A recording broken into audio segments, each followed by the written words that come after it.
I'm all like Captain Spoonbeard. Wait.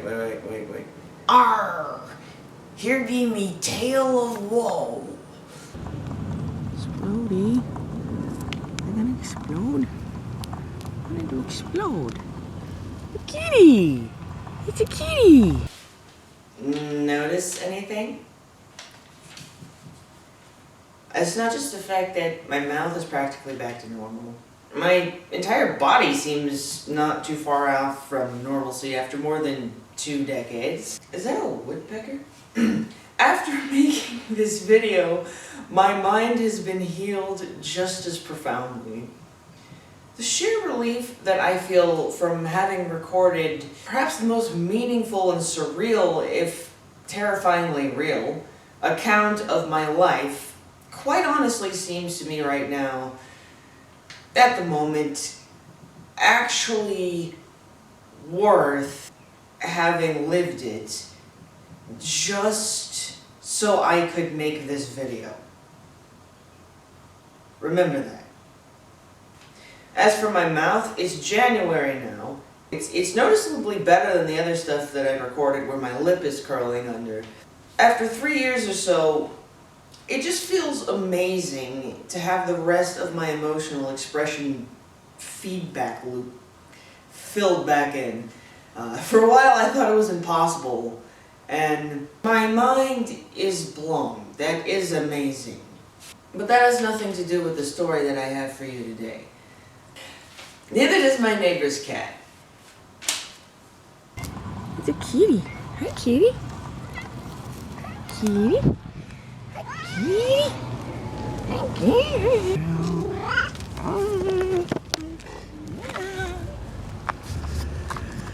Clovers. Ooh, splodies. Because it's physically easier for me to write on paper than type, I almost never type. I live in a world of mini legal sheets, so now you know why I'm holding this. I intend for this video to be educational, but even if it wasn't, I'd still post it because when you're attacked with paralysis and coma-inducing drugs and tortured and sexually assaulted and then threatened by your own loved ones for trying to call the police and thrown in the most atrocious mental institution where you could no longer remember who you were and could have died from very unpleasant medical complications, which were conveniently ignored by the stupendously abusive staff and are given more brain-curdling drugs and conditioned into believing that what happened to you was no big deal and developing numbness in your body because your brain couldn't handle feeling anymore for 9 years before learning there's more to your mind than you could have ever guessed. Then, keeping it all a secret, that can seriously affect your health and well-being. This is definitely the case for me, and it sets up my subsequent videos, which I have recorded a lot of material for already, about all the cool things I've learned from all this. For example, controlling what you can feel or make numb, how your mind works and can be worked with, and even more fascinating stuff. And this is coming from a place of power after almost my entire lifetime has been consumed by continual trauma. And now I'm so glad to say, every time I move my body into a more body-like shape, it feels so ecstatically good. And is feeling better with each day of physical therapy. It is almost exhibitionism just sitting here at the moment, so I'll be brief. The only thing in my life recently that has really been hurting me is actually holding this story in, which I can't really continue doing if I'm going to talk about many of the things that I have in mind to talk about. Now, this is an especially strange story, anecdote. I'm not claiming it's scientific data, but my sense of chronology goes back only as far as the aforementioned events.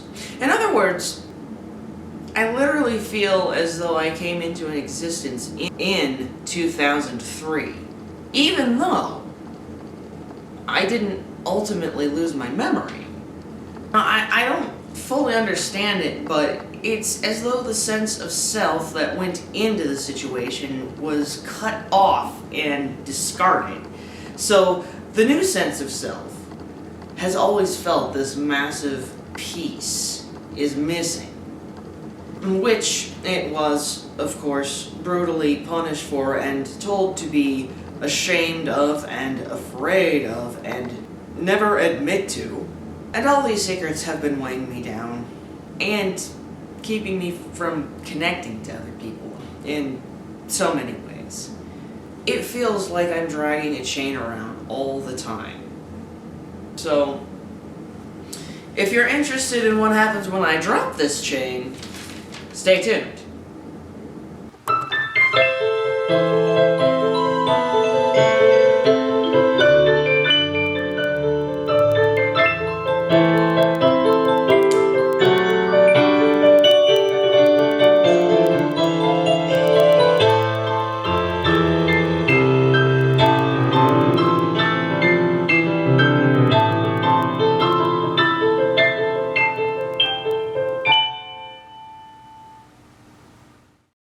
Now, because of the really terrible recording quality of the first part of the first take, I'm just going to read the first page. As it says at the end, in the text portion at the end of the last video, yes, I am feeling pretty great now.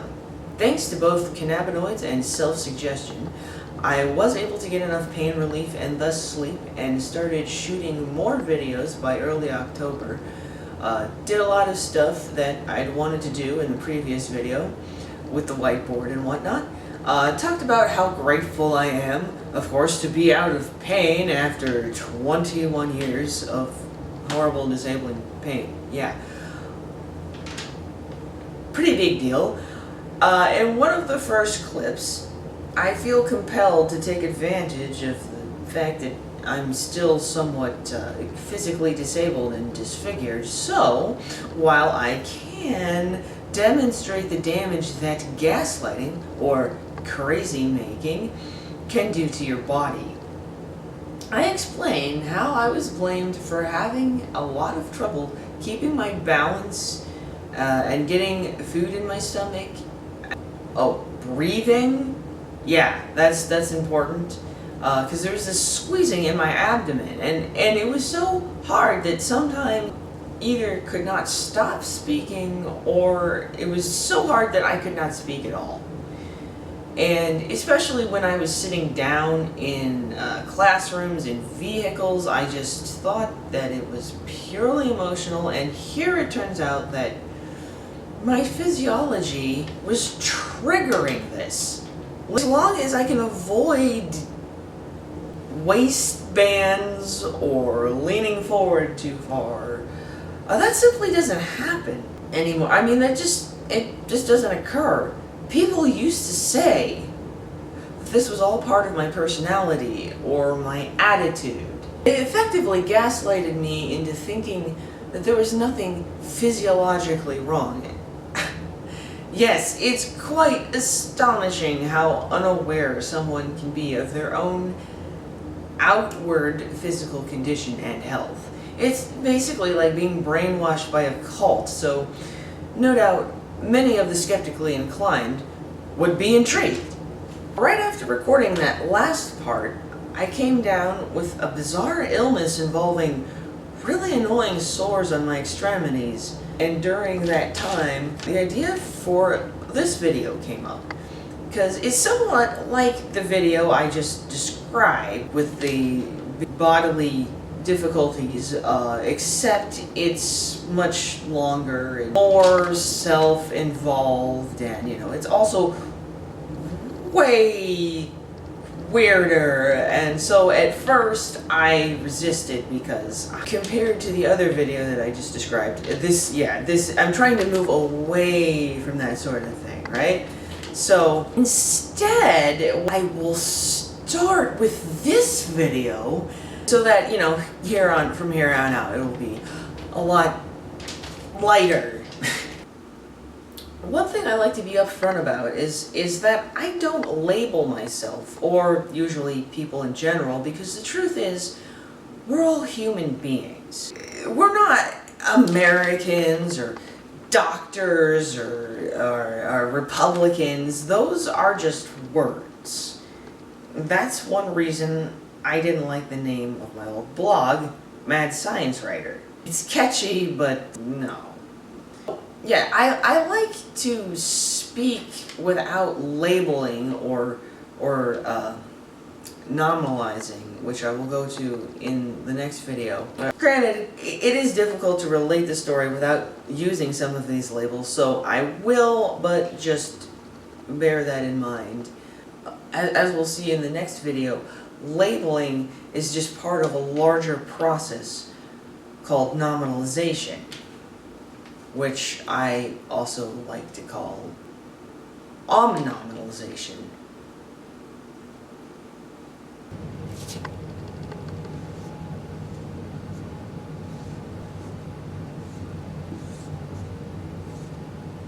Nominalization? And just so you'll know, even before I got into de-labeling, which I had never before considered was that completely important, I have long disliked the term survivor, and not just because it seems to suggest that I've done something to survive, rather than dumb luck.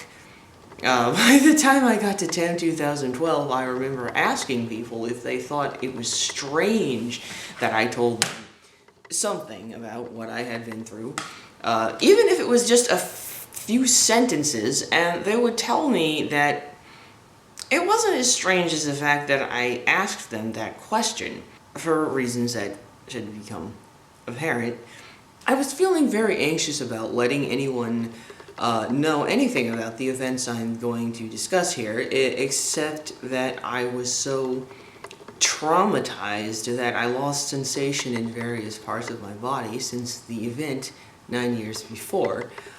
At one point at the Del Mar Lounge, I was getting my courage up to say more about it, and I did, which was really great. It was also the only time I clearly remember anyone despairingly referring to me as a survivor, as though I take pride in being other people's doormats, or even as though it would have been better if I died, or that my life was not worth living. And in fact, immediately after TAM was when I started learning concepts, having experiences that have made my mind such a great place to be, that I started feeling sorry for most people, because they didn't usually seem to have this in their lives. And I felt that way even though my own life was some kind of horror movie during which I repeatedly failed to die more, damn it. Even my own face is coming back from the dead.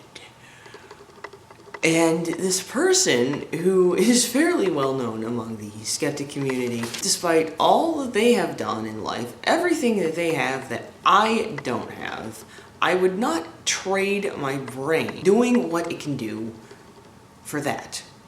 So I just want to get that idea across. It's almost like I see many people's minds as, say, not maximally sharpened, if they are, as most people seem to be, far from understanding what their own brain is capable of experiencing or doing. Before TAM 2012, let's just say college psychology classes has been a cakewalk, and I was finally going to what I thought was a decent psychologist with a PhD in helping people deal with trauma.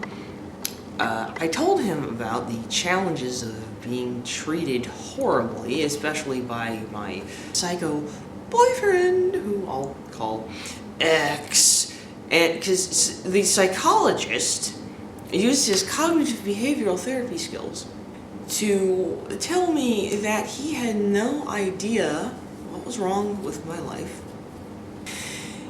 Gave me advice for how to live in an abusive environment, thus enabling these people to keep tearing the psychological wounds open every day. I couldn't take it, so I thought there was something wrong with me. He was telling me to let them treat me that way.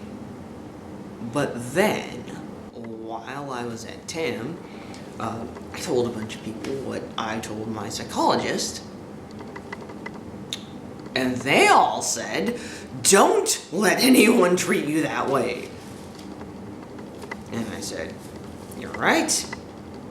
Since what happened to my cat in Violet in 2010, I was not really into this guy, but I didn't leave him because I believed that it was unintentional, as he had claimed.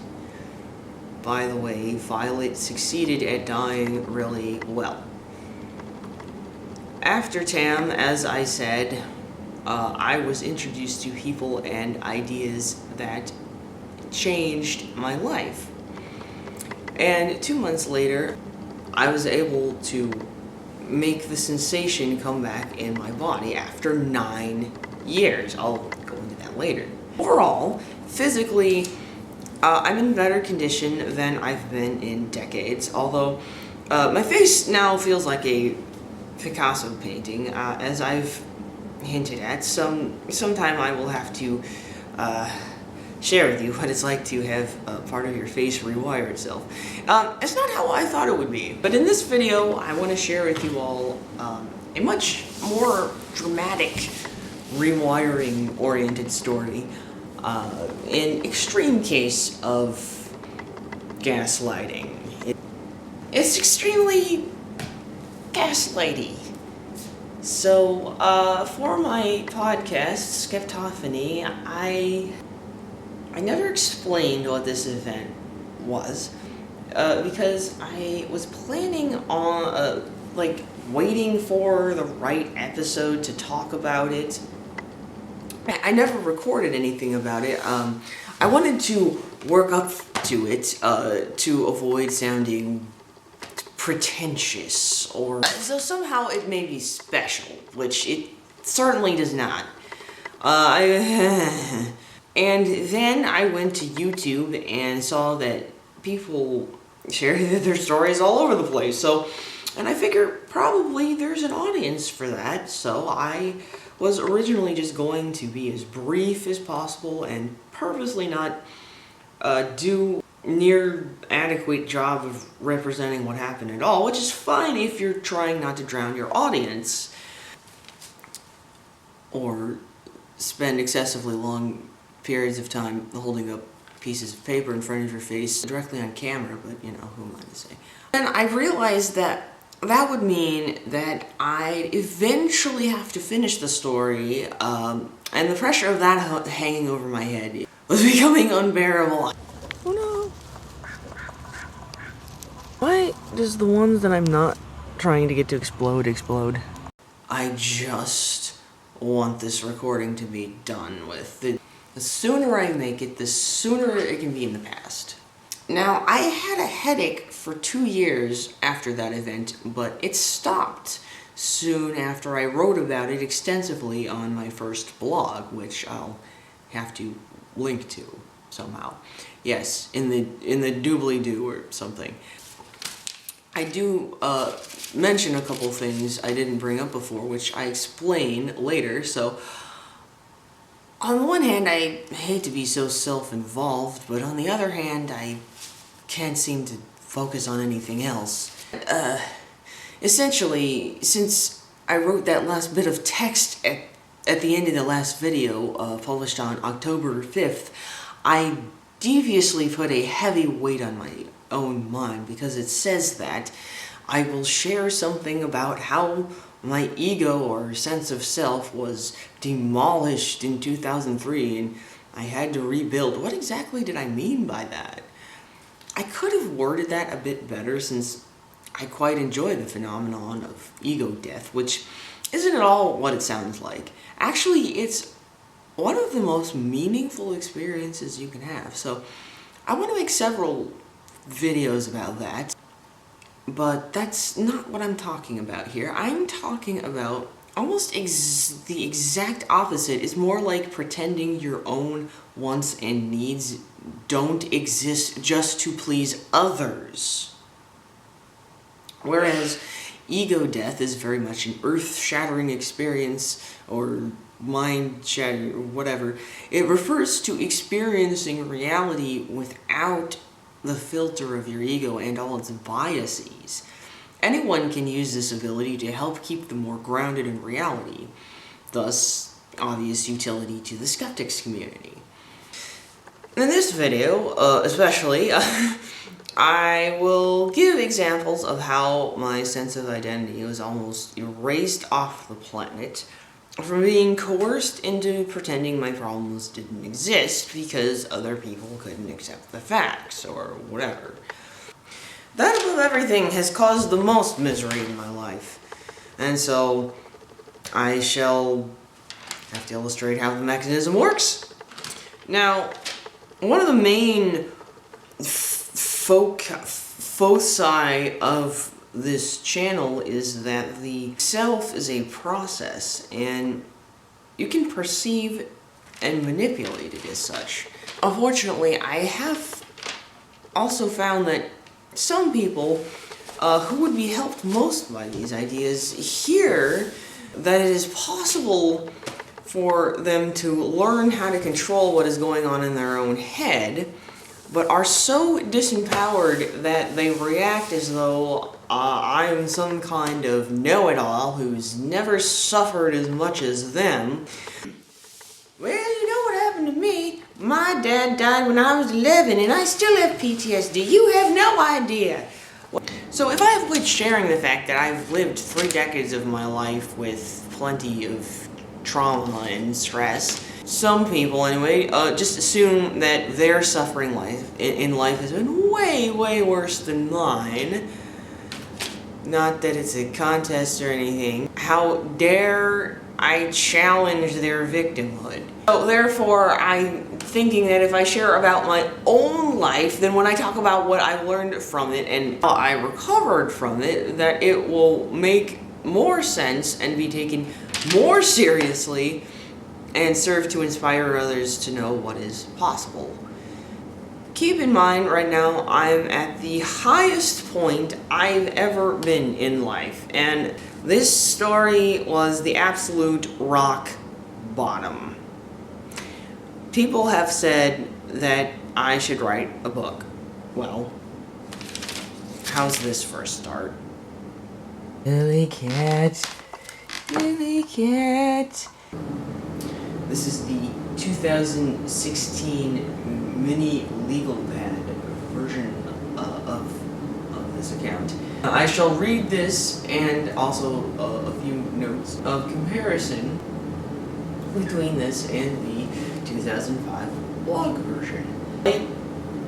Late August of 2003, the self that was had this somewhat annoying headache. Figured the reason was that I needed to get my wisdom teeth removed, maybe, which I thought was no big deal.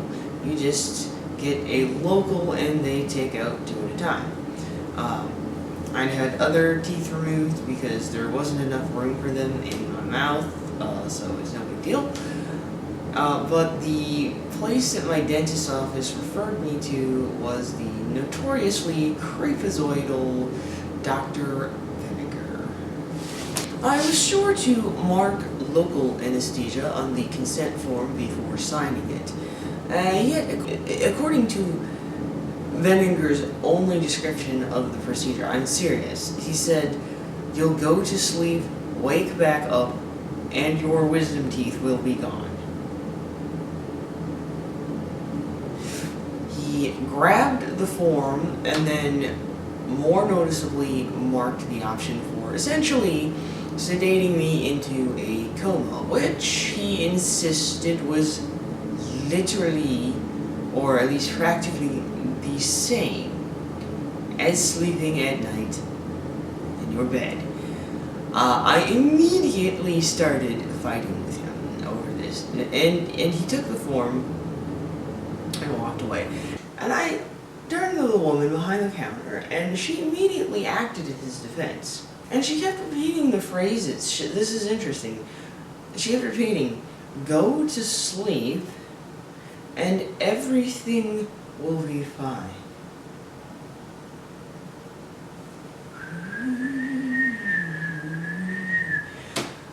And I argued with her for an hour over whether it was ethical for someone to do what he just did. And she acted like I was just plain silly to think that there was something wrong with trying divorce, unconsciousness inducing, and also dangerous drugs on somebody. Like, she just didn't seem to think there was anything wrong with it. Yes, already the gaslighting is extremely deep. So if that wasn't enough, yes. So I realized I was late for dinner with Bill and his parents, and I told them, and Bill's mom said, "That is really creepy. I advise you don't go." And Bill's dad, as I recall, told me that I was being paranoid and that the general sedation was necessary, like Dr. Veninger said it was, except I looked that up on the internet, which I had just gotten relatively recently, and found that it was definitely not. In fact, the dentist that I go to now removes wisdom teeth without ever knocking anyone out, so it's laughable to persist in believing that. Perhaps Bill's dad told himself that because, so it was claimed, his memory was fried for 6 months after he had it done himself. So he had to tell himself that this huge memory problem was a necessary side effect of wisdom tooth surgery, that it's crazy to think that there was a way of avoiding that drug, whatever it was. By the way, I did not have dental insurance, so this whatever general sedation was like $1,500. Yeah. So as for Bill, he said that I was just being paranoid, and there is nothing to be afraid of, like the nice lady behind the desk said. So I did call my dentist's office, or Dr. Schiff's office, whoever answered, and for some reason I thought that I don't know if this is true or not, that you had to have a referral from your dentist in order to make an appointment with an oral surgeon. And I don't know if that's true, or it's not really true, but I mean, you can do whatever the hell you want. But I told them what happened and wanted them to refer me to someone else because my dentist didn't do wisdom teeth. And they said that Veninger was the only option for anyone who went to Dr. Sharippa, and they didn't even seem to be alarmed by the whole consent form thing. Although I was kind of confused. I was like, what is this? Is he allowed to change that?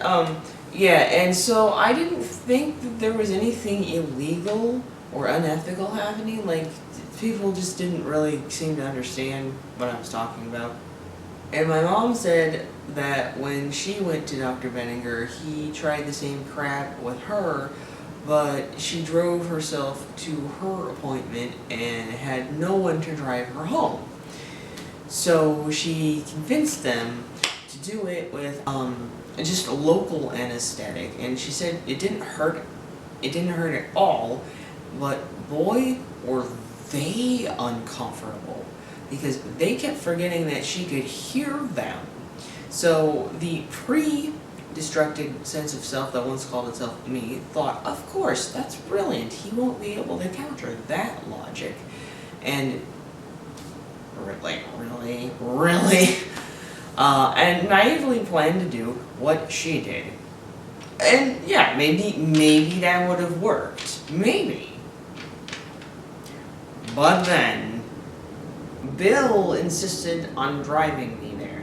He would not take no for an answer. So I said, okay, you can drive me just as long as you don't leave my side. Come back to the room with me. So he agreed to do that, saying that if anything bad did happen anyway, that we could just soothe them. Yeah, very comforting, right? So, Dr. Benninger in Ivanko's office was mostly staffed by women who were gushing over him. Oh, Dr. Benninger does all the ladies' teeth. What in the hell is that supposed to mean? It's like the Stepford wives. The office was arranged so that the people go in through the waiting room, and after they're able to walk again, which may take some time because they apparently paralyze people's entire bodies, apparently, so they can't run away. I don't know.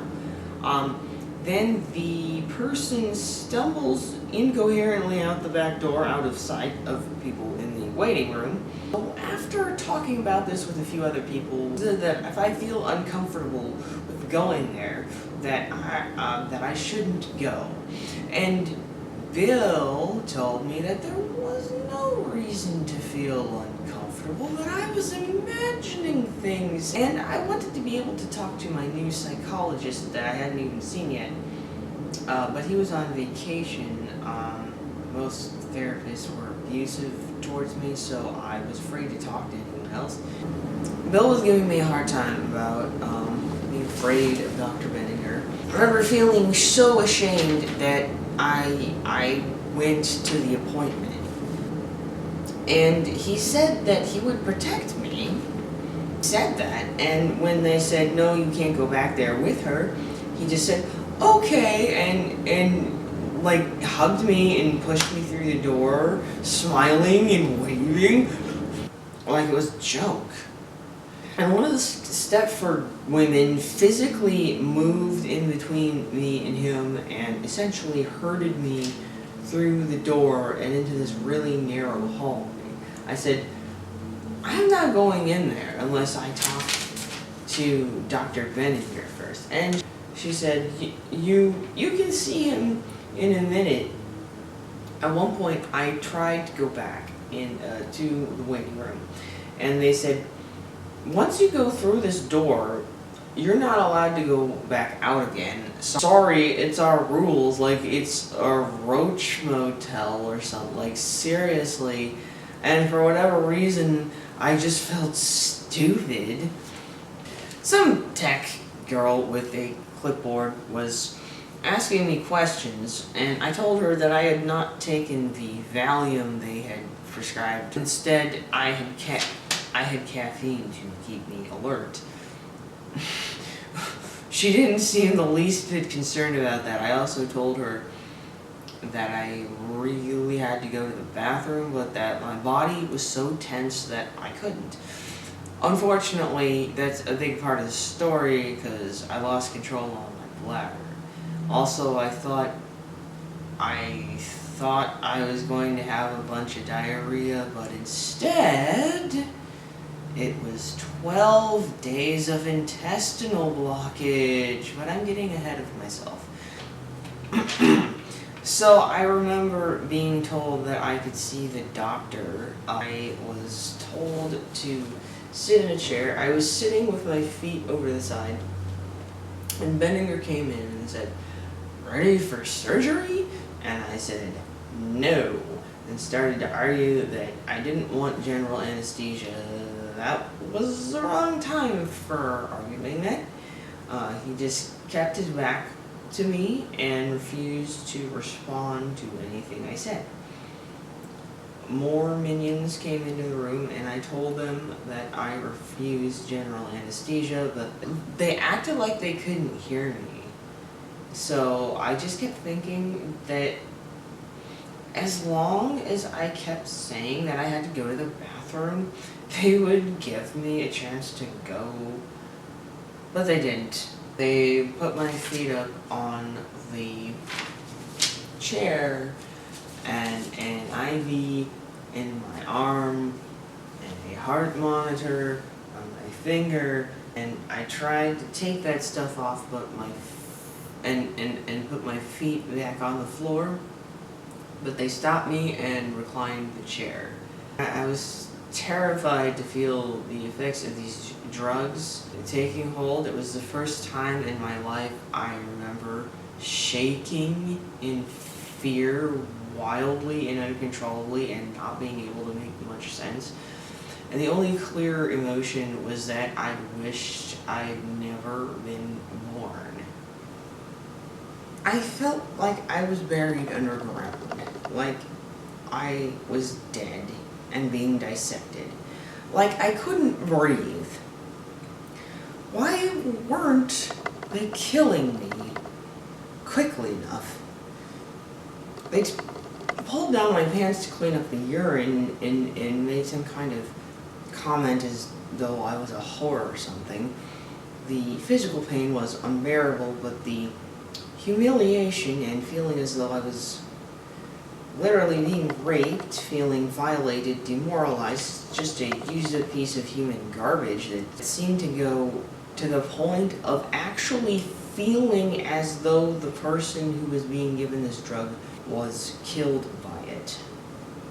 It was like the me that replaced this first self started out confused, and then the memories began to be triggered, and it didn't understand whose memories they were. It was like the new I was crying and started to be able to move and tried to get up, but fell like a sack of potatoes and peed a little more, was shaking like a leaf.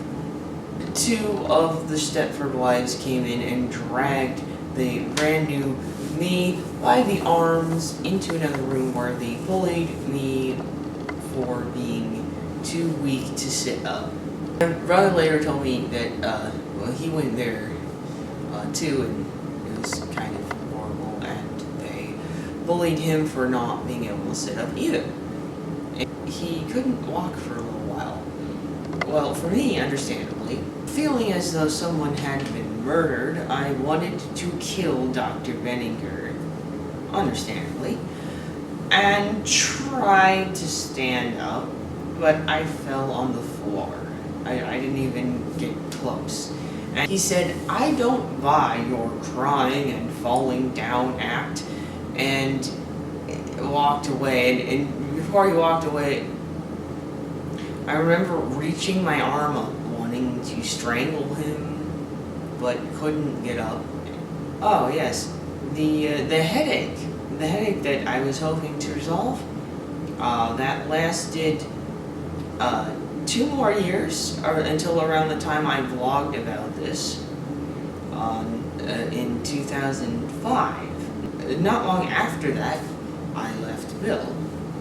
Oh yes, another thing, my jaw was completely clenched, so I could barely open my mouth, and that lasted for 2 weeks. It gradually got better as time went on. My teeth were chattering, and my body was shaking, weak. There was lots of blood pouring out of my mouth, and it felt like a fishing hook in the back of my throat. Like if I tried to spit or swallow the blood. And then Bill came into the room laughing at me because the Stepford minions had told him how silly I was acting. But soon he realized it was serious and went and got his car, and the minions dragged me down the stairs by the arms pills because I could not stand up, and practically dumped me into his car. So chronologically, my current identity started during sometime during that event. I was like just winking into existence without any idea how you got there. Well, sort of. Yeah, it's like you find yourself in the house of someone else who has just been murdered, and you exist to take that person's place. So you go through their photo albums, diaries of the person, you know, you get a clue, but you yourself don't have any feeling of continuity. You feel that it's a completely separate human being.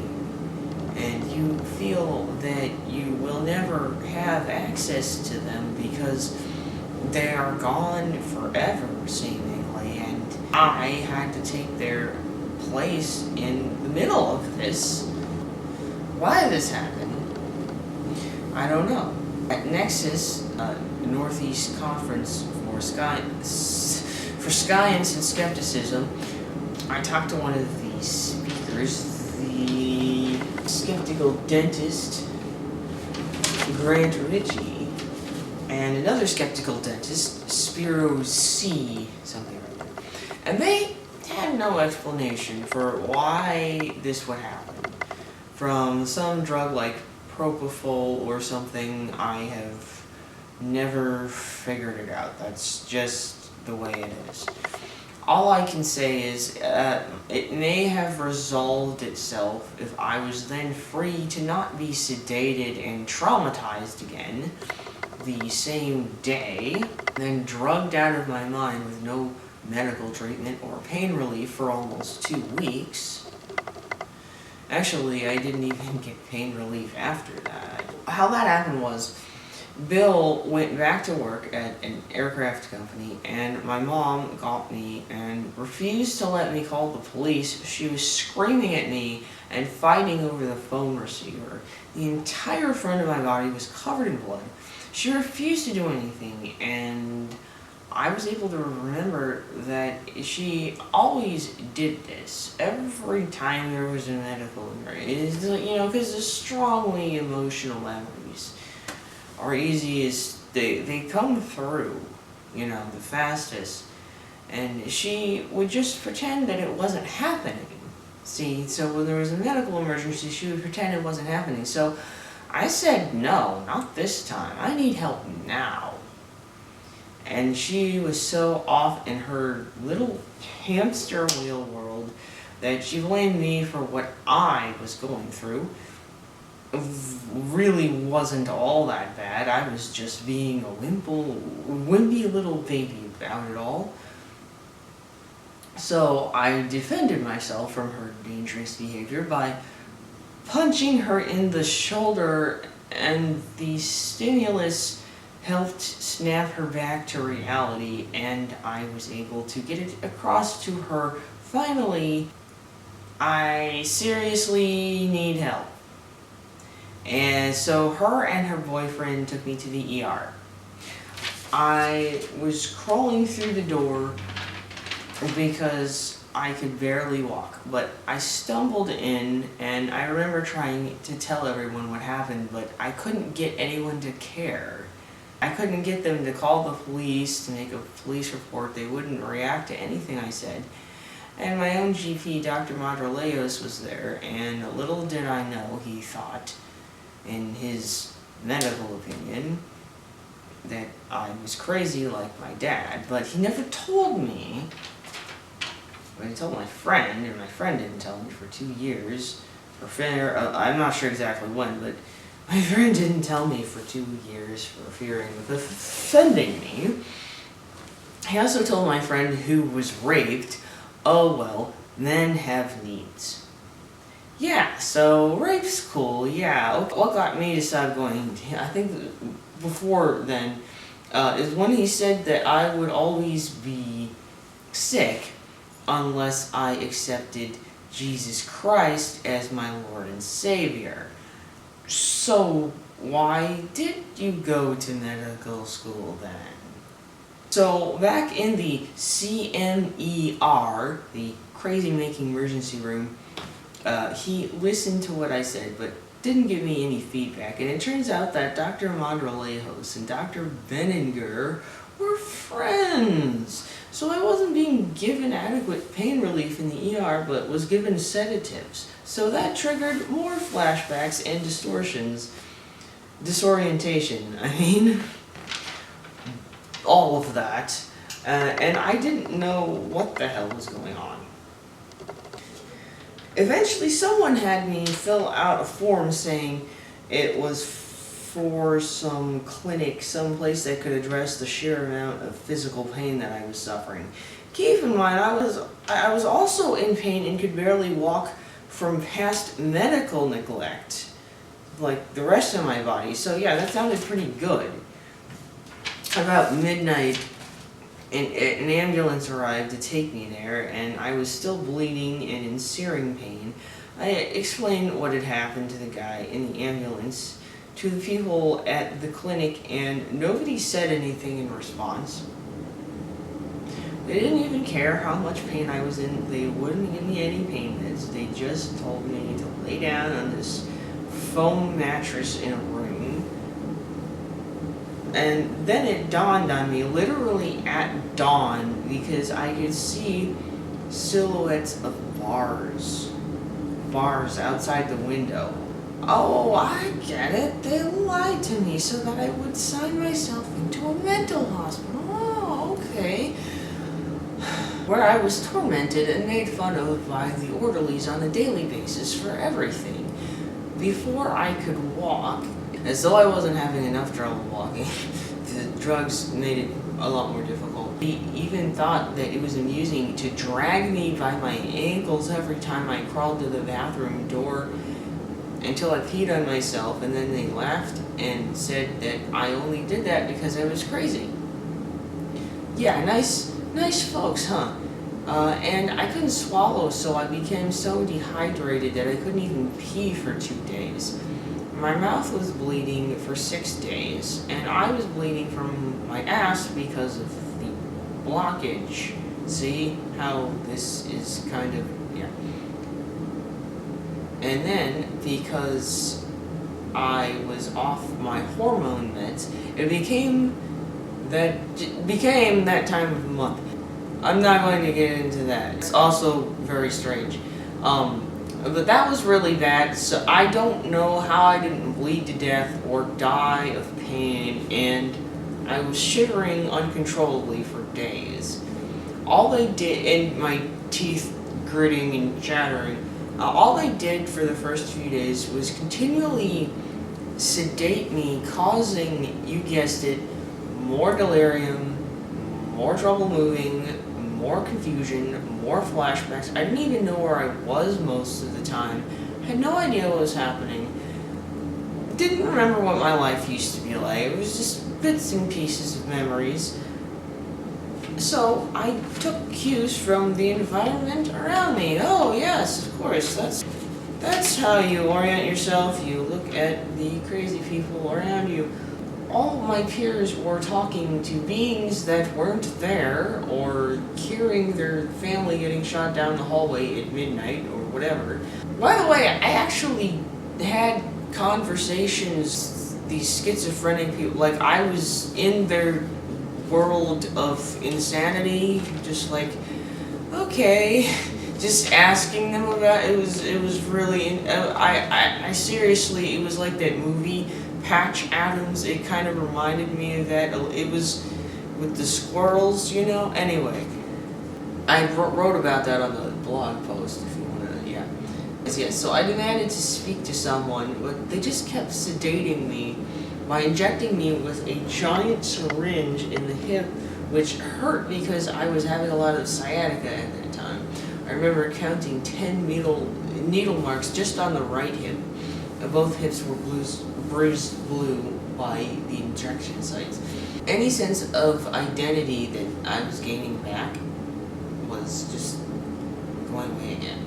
The first time I saw myself in a mirror, in the bathroom mirror, I was shocked because my face and hair were completely soaked and matted with blood, and I thought, it looks like a scarecrow looking back at me. And so, for days, or however long it was, a couple days, at least that's what everyone was seeing, but since I finally made it to the bathroom without anyone stopping me, I was able to wash my face, and it turned from brown to pasty white. So the people in this place I was living in could actually see my face now. As for washing the rest of my body, there was no hot water whatsoever. There was a shower over a concrete floor with a drain, except the floor was not angled such that the water would run towards it, so the cold water, it was completely flat, so the water would just flood into the next room. You had to make a little wall with towels, so there were all these sopping wet brown towels. And at one point, when I was bleeding from 3 orifices, I demanded to talk to someone, and they said I could if I just did what they said. First step, get injected with a sedative, thus triggering more flashbacks. Then, I had to sit on the edge of a bed behind my caseworker's desk, and if I was quiet for 15 minutes, she would agree to speak with me. Wow, like the first time I could actually talk to somebody. Nobody ever talked to me the entire time. So I bled a lot into a puddle around me on the bed, but I didn't dare get up and get the roll of toilet paper I saw 10 feet away through the window in the bathroom door. So when she came back, I said that I would like to wipe myself off a little bit before we start, and she just went, "Ew, blood everywhere, that's disgusting. I'm not going to wait for you to clean all that up." And she walked away. And the strange thing is that I was able to get to wipe myself off enough that I didn't feel not so fresh all over before she got back to her desk. And then I sat back down on the bed and said, "I'm done now, we can talk now." And she just sat back down at her desk, and I said, "How about 15 more minutes?" And I kept waiting and waiting with these flashbacks because the sedation was getting stronger, and all she did was occasionally glance back at me as if to say, "Give it up, bitch." Just, seriously, it was just harsh. I kept begging for painkillers and citrus of magnesia every single day until I gave up from being, because they kept punishing me until they didn't punish me until the last day. They denied me medical treatment until the last day when they forgot to tell me that I had been discharged 8 hours previously. And what was I still doing there? I remember that because I was still blind from the muscle relaxants, relaxing all the muscles in my eyes so I could not read, much less write. This blur appeared at the door and told me that I was supposed to have left already. Now, the reason for the muscle relaxants was because I could not control my body from the antipsychotic Abilify. I couldn't control my thoughts or anything. Now, drugs, there's a whole nother video of its own, because there's drugs, and there's drugs, and then there's...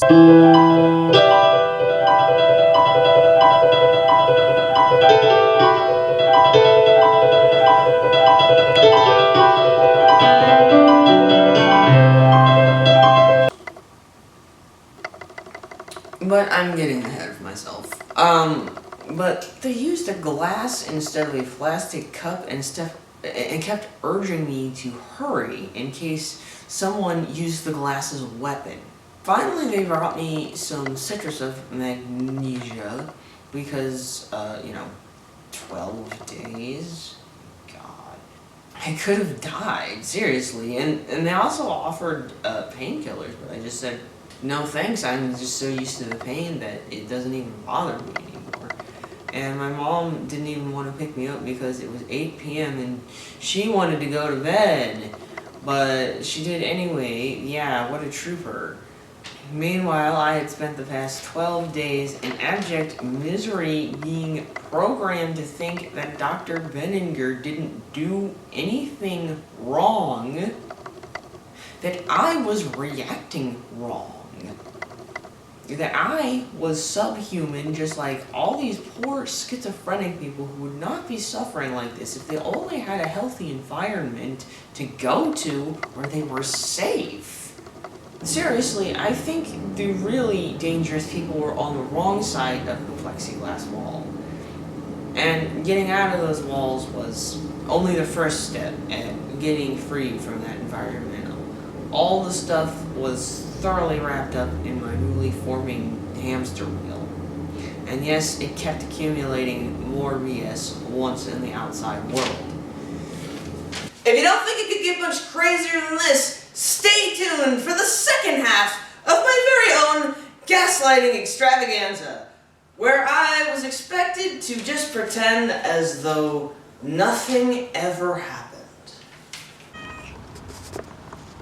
Oh, I see more Splodies. Oh yes, here. Splody!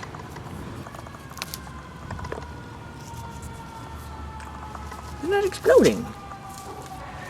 The cat says, hey, I'm here.